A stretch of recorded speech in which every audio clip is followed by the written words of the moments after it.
Praise లాడమ్మా. Good morning. ప్రభునేస్తు క్రీస్తు నామములో ఈ ఉదయకాలపు శుభవందనాలు మీ అందరికీ తెలియజేస్తున్నాను. బాగున్నారమ్మా అందరూ? ఉన్నారా? మంచిది.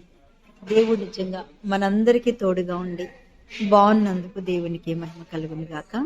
ఎలా ఉన్నారు? మంచిది. దేవునికి స్తోత్రం. నిజంగా మేము కూడా బాగున్నాం.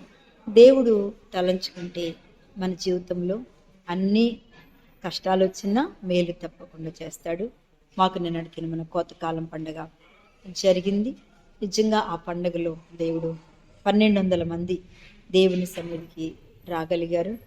చక్కగా చాలామంది, అందరు కూడా బిడ్డలు చాలామంది మంచి మనసుతో మంచి హృదయంతో స్పాన్సర్లు చేశారు. నిజంగా వారిని దేవుడు దీవించునుగాక. వీరు సేవాభారం కలిగిన వాళ్ళు.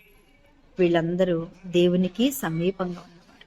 నిజమే, అన్నీ ఉన్నా దేవునికి ఇచ్చే మనస్సు. నిజంగా కొంతమంది అంటారు కదా, నాతో అక్క దేవుడు ఆశీర్వదిస్తేనే కదా. నిజమే, దేవునికి మంచి అద్భుతమైన ఆశీర్వాదము మీకు దేవుడిచ్చినందుకు, అలాంటి మనసు ఇచ్చినందుకు, అనేక బీద బిడ్డలకి భోజనం పెట్టడానికి దేవుడు చూపిన కృపను బట్టి దేవునికి మహిమ కలుగును గాక. ఆమె మంచిదమ్మ. సహకరించి మరి సహాయం చేసిన మీ అందరికీ నా హృదయపూర్వక వందనాలు చెల్లిస్తున్నాను. ఈరోజు దేవుడి వాగ్దానము 92వ దావీదు కీర్తనలో చక్కటి మాట ఉంది.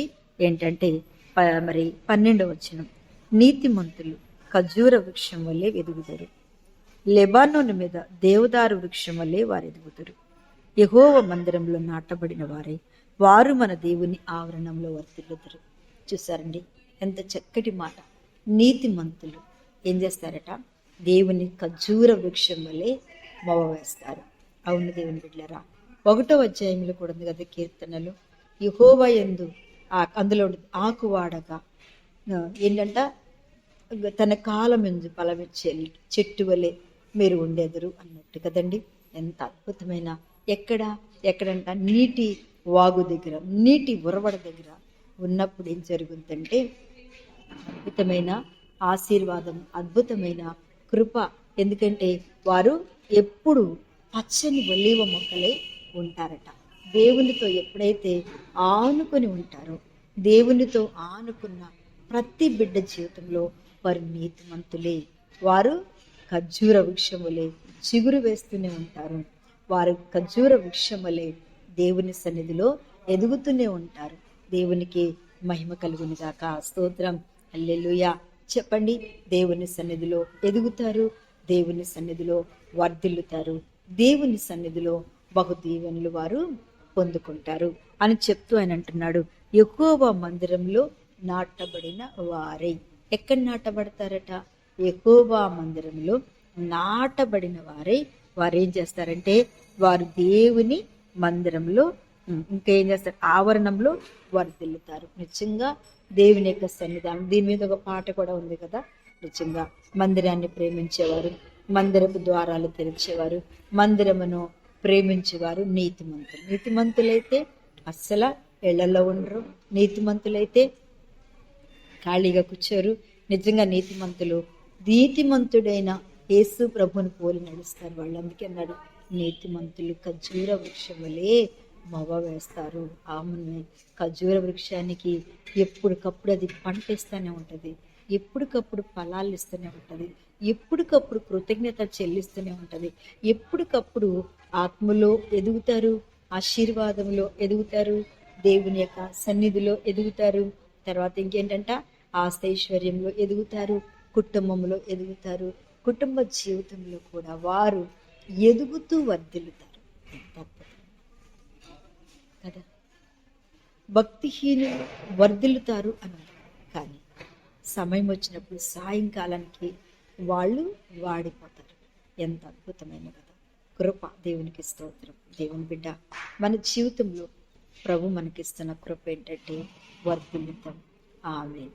నిజంగా ఈ వాక్యం వింటూ దేవుని సన్నిధిలో ఏకీభవిస్తూ, దేవుని సేవలో వర్దుతూ, దేవుని సేవకులకు సహకరిస్తూ దేవుడు మంచి వాక్యాన్ని. ఎందుకంటే బలిపీఠం నిజమే, నోవాహు కట్టిన బలిపీఠం.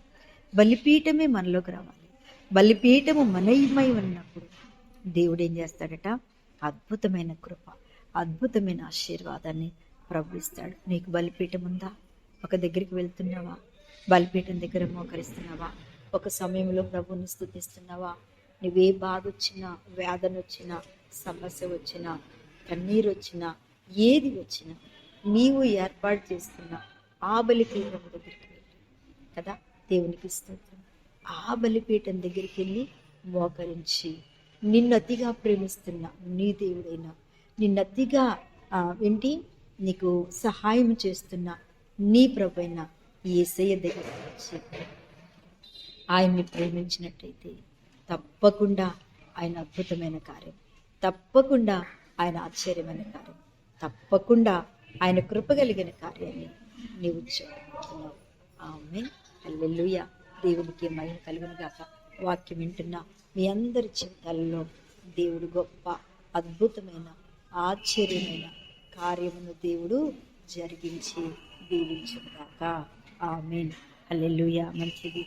ఉదయకాలమున దేవుని కృప మీ మీద దిగి వచ్చింది గాక. ఉదయకాలమున దేవుని సన్నిధి మీ మీదకి దిగి వచ్చేలాగా కళ్ళు మూసుకొని ప్రార్థన చేద్దాం. మహాపరిశుద్ధుడు, మహిమ కలిగిన తండ్రి, మీకు స్తోత్రం. ఈ ఉదయకాలం ఎంతమంది బిడ్డలు ప్రార్థనలు ఏకీభవిస్తున్నారో తండ్రి, వారందరినీ దీవించి ఆశీర్వదించి తప్ప నీ కృపలో ప్రతి ఒక్కరికి తోడుగా నడిపించి మన యేసు నామమున అడుగుచున్న తండ్రి. ఆమేన్. ప్రైజ్ లార్డ్ అమ్మ. దేవుడు మిమ్మల్ని దీవించును గాక. ఆమేన్.